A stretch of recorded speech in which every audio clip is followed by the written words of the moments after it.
From this to this. Is stupid.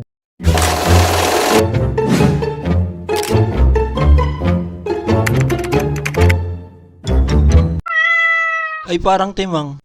Ngayong araw, lugi na lungkot pa. Grabe, ang mahal ng kuryente ngayon ah. Halos kalahati na to ng sahod mo kung nagtatrabaho ka ng minimum wage. Sobra naman sila magtaas, parang ayaw na magpakain ng consumer. Isipin mo, wala naman kaming aircon, puro clip fan pa. Tinitiis ko nga yung ingay ng clip fan para lang makatipid. Pero wala talaga, kaya itong ice creaman ko, isusuko ko na rin. Bahala na, ititigil ko na muna ang pagtitinda ng ice cream. Masyadong malakas ang kalaban, grabe si Meralco. Gusto ko lang naman subukan yung mga bagay na pwedeng pagkaperahan. Pero parang sa bawat subok, puro pagsubok ang binibigay. Isipin mo naman, kumita ako ng 2,000 sa isang buwan sa ice cream.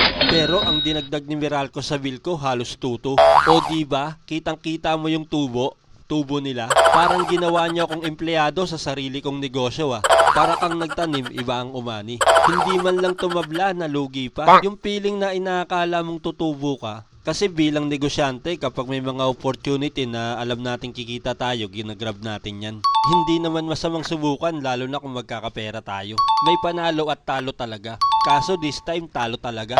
Hindi sapat yung mga customer na bumibili ng ice cream. Masarap naman yung ice cream, kaso kulang yung mga customer. Maganda to sa lugar na matao talaga. Dito sa amin, matao din naman, kaso hindi na ata ice cream ang dinidilaan nila. Is stupid. Ang ibig kong sabihin, madami kasing sabungero dito at manginginom.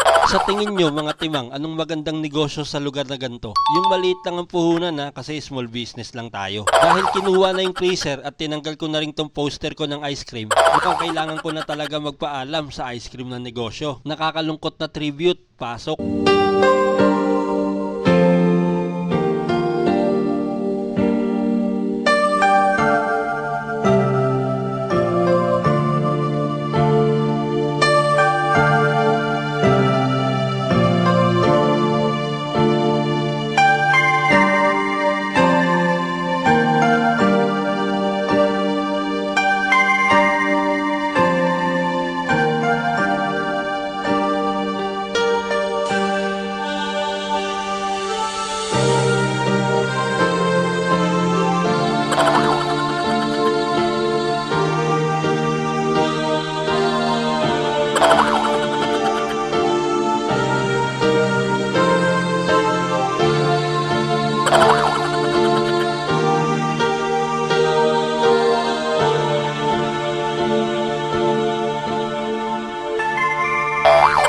Dahil may natira pa akong betchin sa wallet, bumili na ako ng kamatis. Ito kasi ang mura ngayon. Nilagang kamatis muna, pangpapawi ng lungkot. Kailangan natin makamove on sa negosyong hindi pumatok. Ang mahalaga lang naman, sinubukan natin siya. Pero pag lumaki yung tindahan ko, magtitinda ako ulit ng ice cream. Pero this time, kape at kamote muna ang merienda. Ang sakit sa bulsa ng 4K na bill. Lalo na't hindi naman papayag na 4 gigs ang bayaran nito.